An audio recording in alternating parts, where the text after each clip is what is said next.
한 주 동안 평안히들 지내셨습니까? 날씨가 갑자기 싸늘해졌습니다. 그래도 건강하게 나오셔서 하나님을 함께 예배할 수 있어서 감사하고 나오신 여러분들에게 주님의 은혜와 축복이 함께하기를 바랍니다. 우리 함께 인사하십시다. 사랑합니다. 축복합니다.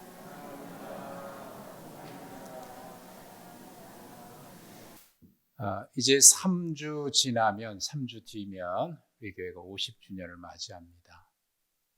50주년이라고 하는 세월을 하나님께서 우리 교회와 함께 하셨고 또 그 50주년의 세월 속에는 하나님의 은혜의 흔적들이 있고 우리가 그것을 경험했고 또 지금 우리는 그 은혜의 자리에 함께 있습니다. 50이라고 하는 것은 성경에서 특별한 의미가 있죠. 신년이라고 하는 특별한 의미가 있습니다. 그래서 50주년을 맞는 우리 교회에 주시는 하나님의 말씀이 뭘까? 지난주에 욥기의 말씀을 보았고 우리 새벽마다 욥기를 보고 있습니다만은 이제 50주년을 앞에 두고 교회가 과연 뭘까? 교회는 이 땅에 왜 존재하는 것일까? 교회 공동체의 지체인 그리스도인은 어떤 존재인가? 그리고 교회와 그리스도는 이 시대에 어떻게 살아야 하는가? 고민하는 중에 사실은 지난 3개월 전에 제가 수술을 받고 병원에 입원해 있는 동안 그때 베드로전서의 말씀을 묵상하는 가운데 50주년을 맞이할 때 이 말씀을 가지고 함께 교회가 뭘까? 교회는 이 땅에 왜 존재하는가? 그리스도인은 이 땅에서 어떻게 사는 존재인가? 이 말씀을 가지고 베드로전서 말씀으로 한 4주 동안 이 말씀을 보려고 합니다. 병원에 있으면서 묵상했던 그런 말씀이고 함께 나누려고 해요. 아시는 대로 사도 베드로는 그가 순교하기 몇 년 전에 로마에서 몇 년 동안 살다가 결국 순교를 하게 되죠. 네로의 그 유명한 네로의 대박해 기간을 온몸으로 거기서 경험을 했습니다. 그리고 그 박해 현장을 다 보았습니다. 그 기간에 주후 약 64년경에 이 엄청난 박해의 시련이 그리스도인들에게 휘몰아칠 때 그 한복판에서 이 시련을 겪을 그리스도인들을 교회를 생각하면서 기록한 서신이 베드로 전서입니다. 그 급박한 시간에 그것을 겪으면서 앞으로 이 박해 광풍이 로마 안에만 머물지 않고 로마 제국 전체까지 이제 확대될 것을 그는 명확관하게 바라보고 있었던 겁니다. 그래서 64년경에 이 서신을 보내고 그리고 한 3, 4년 뒤인 주후 68년에 순교를 하게 되죠. 로마에서. 우리가 알고 있는 교회사의 역사에 보면 그가 십자가에 거꾸로 매달려서 죽었다. 그런 이야기를 우리는 전해 듣고 있습니다. 아무튼 그 네로의 박해의 그 엄청난 광풍이 몰아치고 있는 그 현장에서 사도는 그것을 보았고 또 다 지냈고 그것을 또 앞으로 닥쳐올 것을 바라보면서 교회의 수장으로서 교회를 염려하고 그리스도인들을 염려해서 이 서신을 써서 보내는데 그때 이 사도의 마음이 교회를 바라보고 성도를 생각하는 사도의 마음이 4장 12절에 이렇게 기록되어 있습니다. 사랑하는 여러분, 여러분을 시험하려고 시련의 불길이 여러분 가운데 일어나더라도 무슨 이상한 일이나 생긴 것처럼 놀라지 마십시오. 그들에게 이제 이런 위로의 말을 전하기는 했습니다만은 사실 생각해 보면 그 당사자들에게는 이 시련이 왜 우리에게 닥쳐왔는지, 그리고 이게 언제 끝날는지, 그리고 우리는 왜 이 고난을 겪어야 하고 견뎌내야 하는지, 여러분 많은 고민과 갈등, 또 신앙인으로서의 정체성의 혼란, 이런 것들을 겪었을 거예요. 그렇기 때문에 사도 베드로는 이 서신을 보내면서 먼저 우리가 누구인지, 하나님의 자녀인 우리가, 그리스도인 우리가 누구인지에 대한 정체성을 먼저 밝히고 있는데, 먼저 밝히고 있는 그리스도인의 정체성은 1절 끝에 나와 있는 대로 나그네입니다. 흩어진 나그네. 거기 1절에 기록되어 있는 지명들이 있습니다. 본도, 갈라디아, 갑바도기아, 아시아와 비두니아에 흩어진 나그네라고 이렇게 되어 있는데, 여러분 지도에서 보시듯이 이 지역 이름이 그 지도에 나타나 있는데요. 지금의 그 터키에서 아시아 대륙에 속해 있는 이렇게 뾰족 나와 있는 지역에 다 흩어져 있는 지역입니다. 그 중에서 이제 그 안디옥 중간에 안디옥이라고 되어 있는 쪽으로 해서 위아래로 전체를 가리켜서 여기가 갈라디아 주라고 얘기해요. 거기 표시가 안 되어 있습니다만은 아시아, 비두니아, 본도, 갑바도기아 이렇게 다 표현되어 있죠. 이 지역에 흩어져 있는 그리스도인들을 향해서 보내는 편지인데, 사실 이 지역은요, 로마로 보면 로마 제국의 제일 끝 변방 지역입니다. 그 지역에 속한 나그네들에게, 흩어진 성도들에게 보내는 편지인데, 그러나 사실은 이 편지를 받는 대상은 거기에 있는 그리스도인이라기보다는 물론 포함됩니다만은 로마 한복판에 있는 그리스도인들에게, 성도들에게 보낸 편지입니다. 그런데 왜 그 지역을, 저 끝에 변방에 속한 그 지역의 이름을 거명했을까? 한 3년 전에 제가 그 지역을 다 둘러보고 왔거든요. 그 지역에. 아주 끝 지역이에요. 터키 지역이니까. 로마에서는 끝이에요. 근데 왜 로마 중심에 있는 그리스도인들, 박해받는 그리스도인들에게 보내면서 왜 이 지역을 이야기했을까? 사실은 그 당시에 그리스도인들은요, 그 박해를 피해서 지하 동굴 속에 숨어들었지 않습니까? 카타콤베라고 하는, 우리가 그렇게 부르죠. 그 지역에 숨어서 신앙생활을 하고 있었습니다. 근데 만약에 베드로가 이 로마라고 하는 지역을 언급하게 된다고 하면 숨어있는 그리스도인들이 발각될 위험이 있고요. 또 그렇게 되면은 뻔하지 않습니까? 끌려가서 죽게 되는 엄청난 고난을 겪게 될 것입니다. 그렇기 때문에 5장 13절에는 로마라고 하는 말 대신 바벨론에 있는 교회에서 너에게 문안한다라고 이렇게 표현을 했던 겁니다. 드러내놓고 그리스도인인 것을 밝힐 수 없는 그런 상황에서 로마 황제 네로는 로마의 대화제의 주범이 그리스도인이라고 이제 누명을 뒤집어 씌웠죠. 그들이 불질렀다. 그래서 그리스도인들을 다 잡아다가 죽이는 그런 대학살이 벌어지게 된 거죠. 이 사실이 로마 안에만 머무르지 않고 이 소문은 금방 퍼져나갔을 겁니다. 그래서 저 변방에 있는 그리스도인들에게까지도 퍼져나갔을 거예요. 그저 말 그대로 사도 베드로가 얘기했던 것처럼 불같이 일어나는 시련이 틀림없습니다. 이런 박해의 상황에서 베드로 사도가 1절에서 말하는 흩어진 나그네라고 하는 것은 물리적인 그런 개념이기보다는 그런 환경 속에 처해 있는 그리스도인의 삶을 얘기하는 것입니다.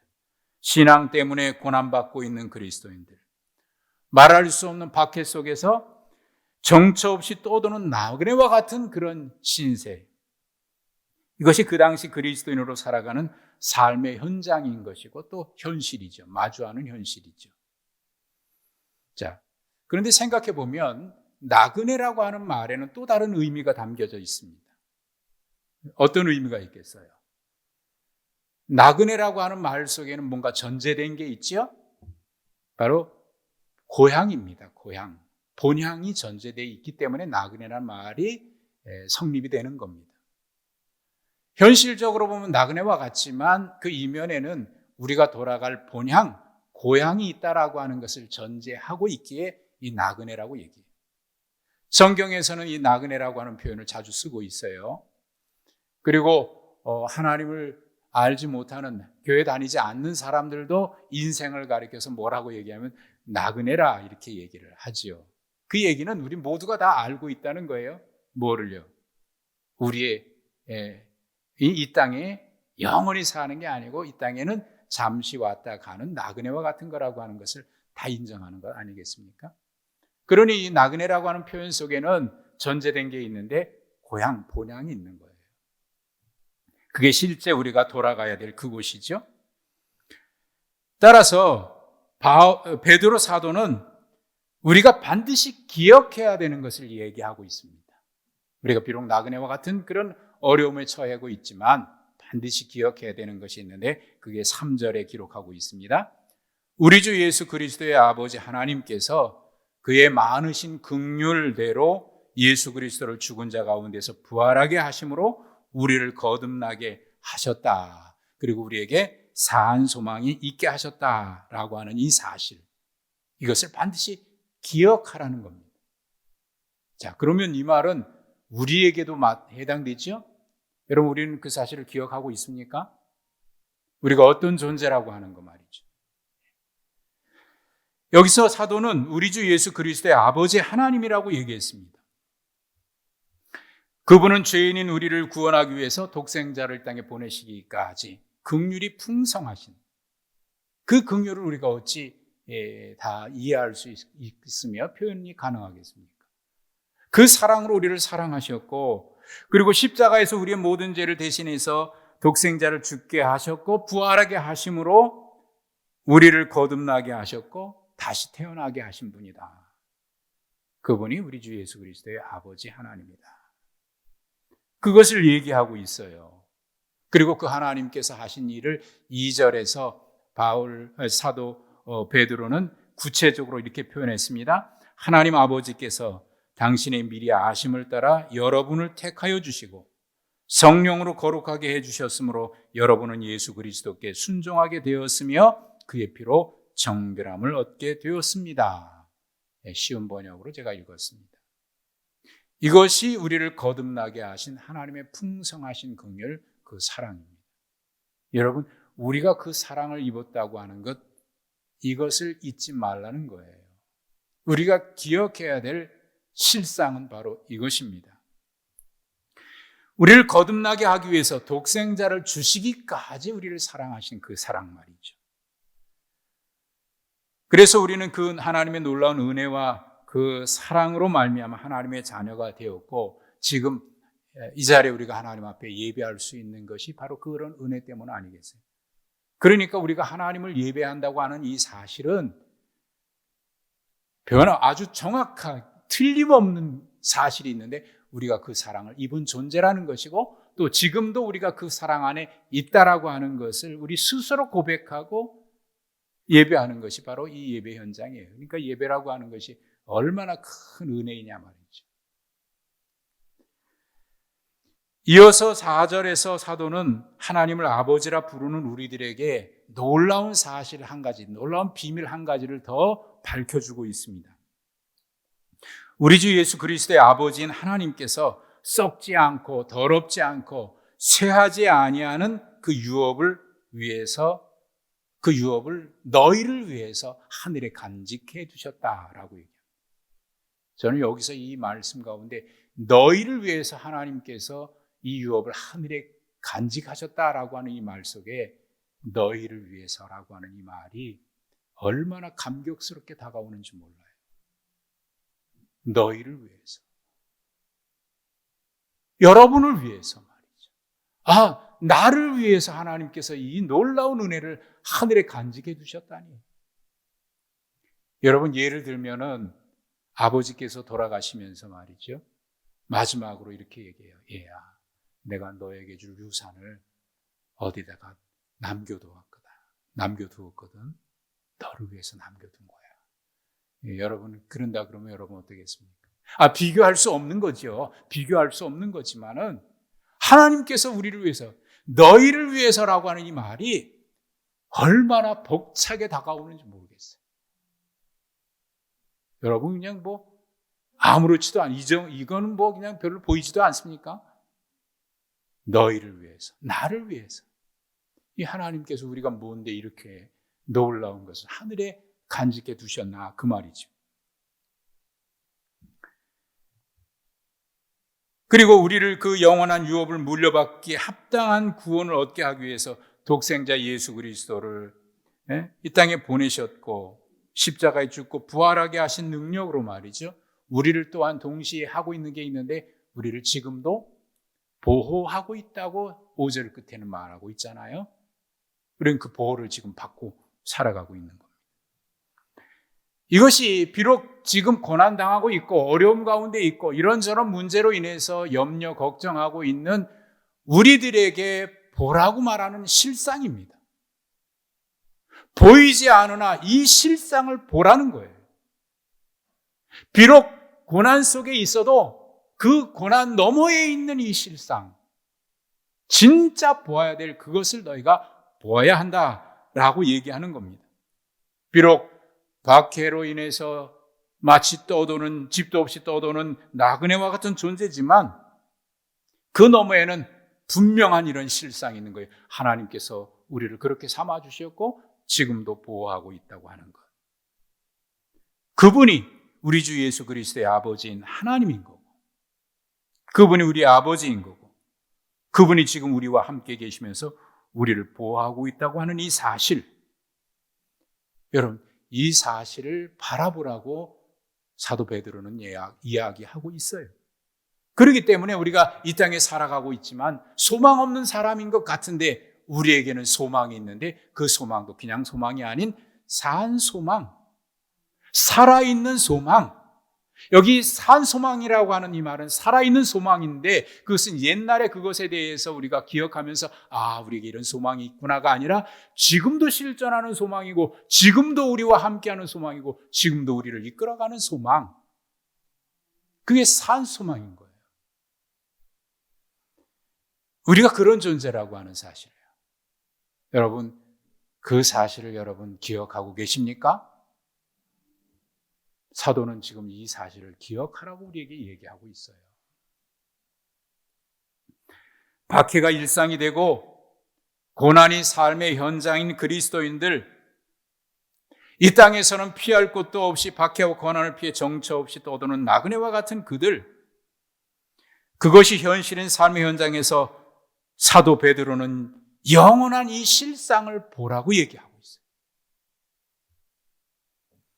코로나로 인해서 어려움 당하고 있는 우리에게 이 실상을 보라고 얘기하고 있어요. 오늘 이 자리에 우리 여전도에서 후원하고 있는 케냐, 북아프리카 케냐 선교사로 나가 계시다가 건강 때문에 잠깐 귀국했다가 이제 11월 4일 다시 출국하시는 허미란 선교사님이 얘기 오셨어요. 저기 한번 일어나 보세요. 예, 한번 박수로 격려해 주세요.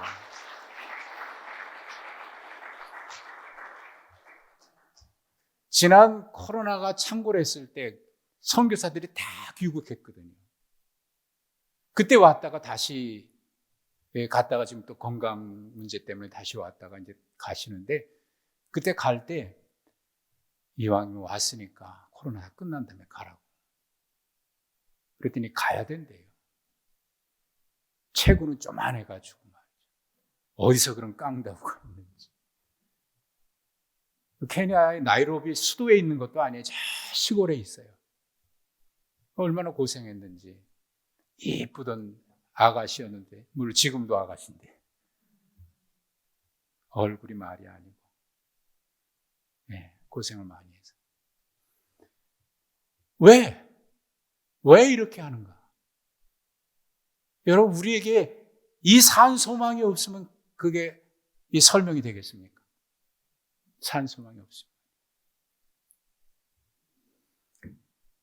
비록 우리가 이 땅에서는 나그네와 같은 존재로 살아가고 있는 것 같으나 우리에게는 보이지 않는 영원한 실상, 보이는 것보다 더 분명하고 미치광이처럼 날뛰는 네로 황제의 박해의 광풍 속에 있는 로마 성도가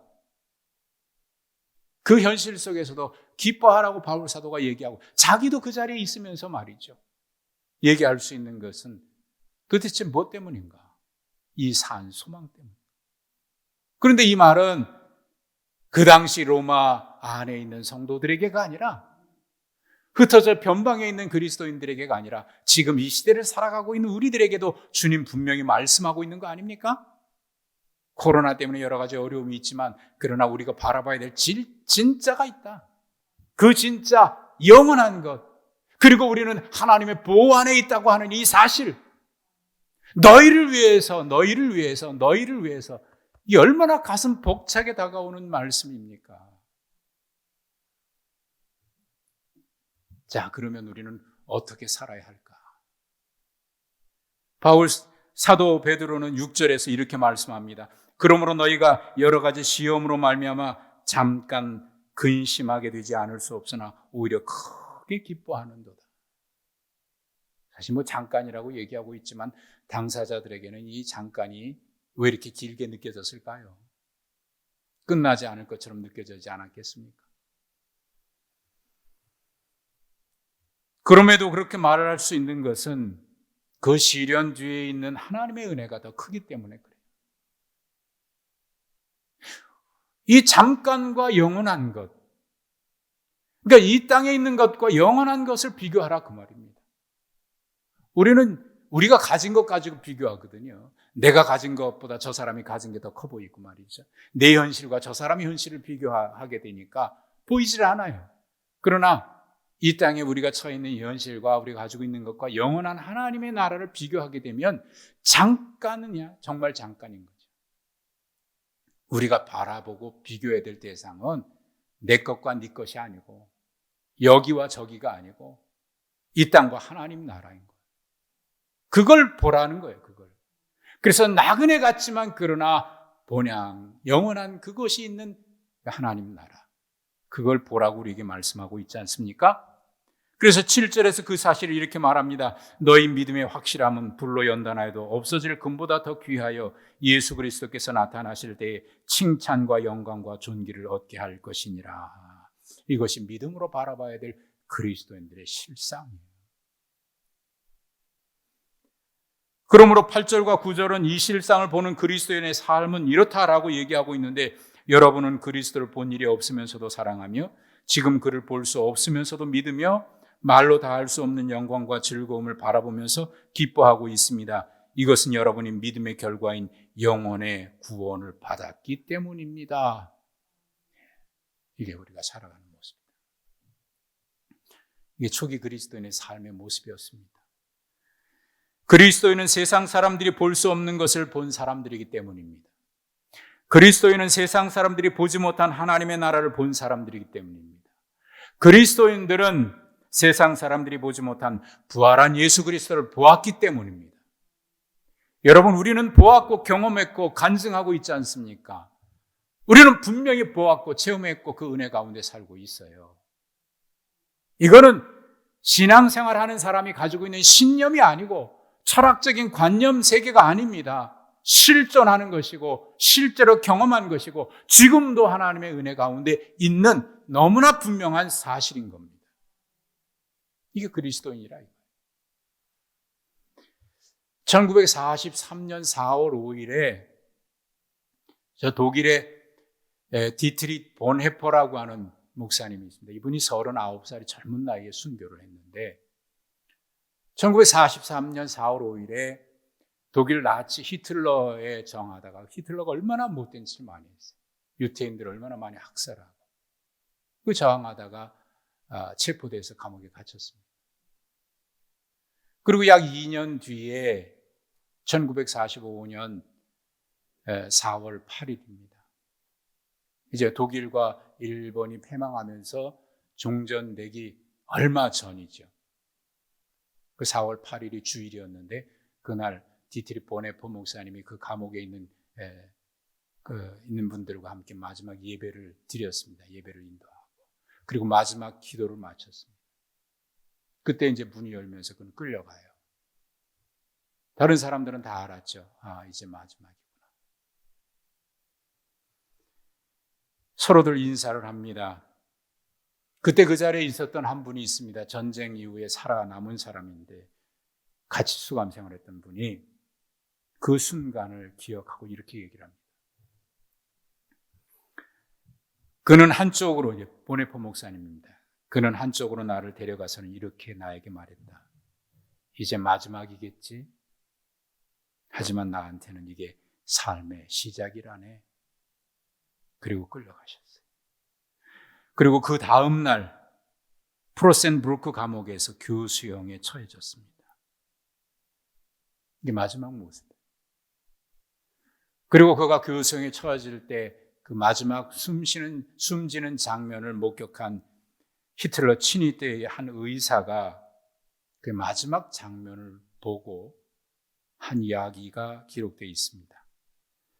반쯤 열린 문을 통해서 나는 보네포 목사가 죄수복을 입은 채 하나님께 열심히 기도하던 모습을 바라보았다. 이 강렬할 정도로 매력적인 사람이 기도하는 모습을 통해서 나는 그의 헌신과 하나님 자신의 기도를 듣고 계신다는 분명한 확신을 볼 수 있었으며 그로 인해 깊은 감동을 받았다. 그의 죽음의 모습을 보면서 그렇게 그가 기록을 남겼습니다. 그가 감옥에 있을 때 죽기 전에 마지막으로 보낸 그의 약혼자에게 보낸 약혼녀에게 보낸 편지 안에 이런 시가 실려 있었습니다. 선한 능력에 언제나 고요하게 둘러싸여서 보호받고 위로받는 이 놀라움 속에 여러분과 함께 오늘을 살기 원하고 그리고 여러분들과 함께 새로운 한 해를 맞이하기 원합니다. 옛것은 여전히 우리의 마음을 괴롭게 하고 어두운 날들의 무거운 짐은 여전히 우리를 누르지만 오 주님, 내몰려버린 우리의 영혼에게 주님께서 예비하신 구원을 주옵소서.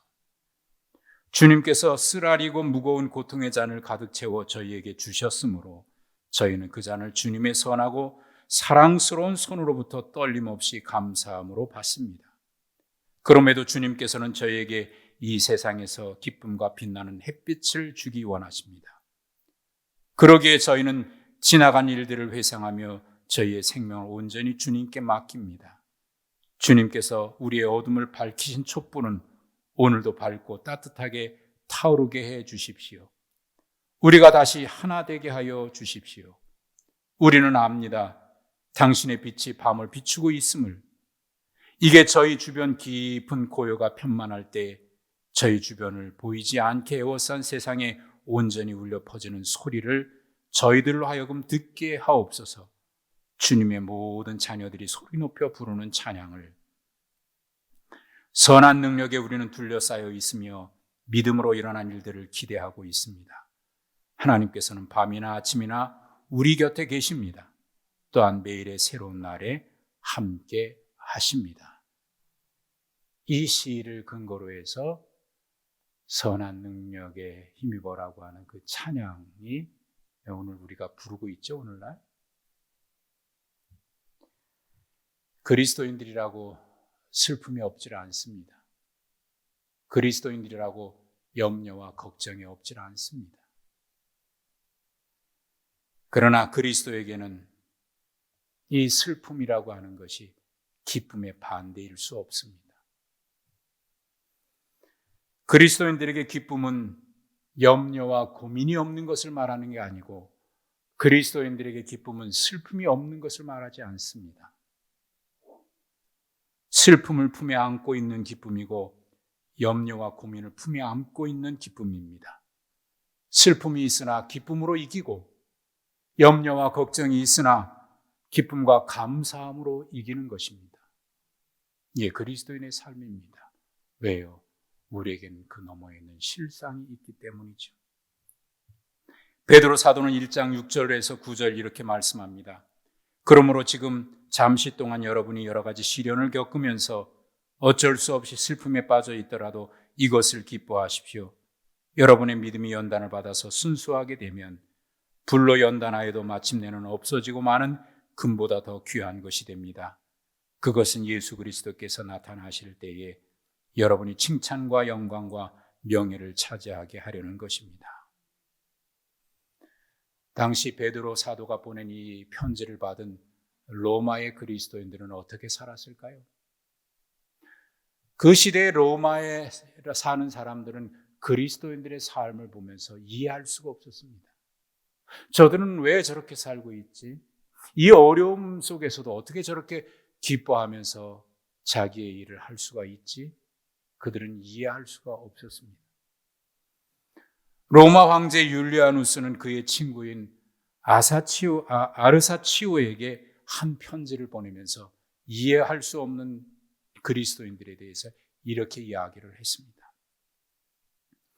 불경한 갈릴리인들이, 여기 갈릴리인들은 그리스도인을 얘기하는 겁니다. 그들이 볼 때 불경하다고 본 거지요. 이 불경한 갈릴리인들이 자신들의 빈민들만이 아니라 우리 빈민들까지 돕고 있다네. 이해할 수 없는 이야기를 한 겁니다. 박해받고 있는 상황에서 감옥에 갇힌 자를 돌보고 갈 곳 없는 사람들을 보살피고 심지어는 자기를 박해하고 있는 사람들까지 보살피는 이 이상한 무리들. 그들은 이해할 수 없었습니다. 다른 사람들은 그렇게 살지 않기 때문에 그리스도인들을 이해할 수 없었습니다. 다른 사람들은 볼 수 없었기 때문에 그리스도인들을 이해할 수 없었습니다. 이 율리아누스 황제는 그리스도인들은 박멸하려고 하면 할수록 이상하게 그들의 운동은 더 강해졌다고 얘기했습니다. 그들은 왜 그렇게 산 것일까요? 그들은 영원한 하나님 나라 유업을 받은 산 소망의 사람들이기 때문에 그렇습니다. 그렇지 않고는 그들의 사는 모습을 그들은 이해할 수가 없었던 겁니다. 아니, 지금도 그렇습니다. 그러므로 지금 이 시대를 살아가는 우리의 실상을 보고 하나님이 보여주셨고 경험하게 하셨고 그 실상을 보게 하시는 그 하나님의 은혜를 입은 우리는 과연 어떻게 살아야 할까요? 우리에게도 이 베드로 사도는 말씀하고 있는 겁니다. 교회는 눈에 보이나 영원하지 않은 것에 소망을 둔 공동체가 아닙니다. 보이지 않으나 영원한, 보이는 것보다 더 확실한 하나님 나라를 지향하는 공동체가 바로 교회입니다. 그러기에 여러 가지 시험으로 잠깐 근심할 수밖에 없으나 오히려 크게 기뻐하는 공동체가 바로 교회입니다. 50주년을 맞이하는 우리 교회가 바로 사도 베드로를 통해서 우리에게 주신 하나님의 말씀대로 이런 기쁨으로 충만한 산소망 공동체가 되기를 간절히 소망합니다. 그래서 세상 사람들에게 산소망이 있음을 보여줄 수 있는 산소망 공동체, 50주년을 맞이하면서 우리가 기대하고 우리가 기도하고 하나님이 우리에게 요구하시는 하나님의 말씀입니다. 우리 함께 그런 공동체를 이루어갈 수 있기 위해서 한마음으로 기도하면서 이 기쁨으로 충만한 우리 모두가 되시길 축복합니다. 하나님 아버지, 은혜와 사랑을 감사합니다. 웬 은혜고 웬 사랑인지 예배할 때마다 그 사랑 감사하고 감격하여 오늘도 이 자리에 서서 영원한 것을 바라보며 영원한 것을 소유한 자로서 너희가 이것을 받기를 원한다고 말씀하신 우리 감격스럽게 이 말씀을 바라보면서 우리도 이 땅에 살아가면서 산소망으로 기뻐하며 세상을 향하여 산소망 가진 공동체임을 보여주는 거룩한 공동체가 되게 하여 주옵소서. 예수님의 이름으로 기도하옵나이다. 아멘.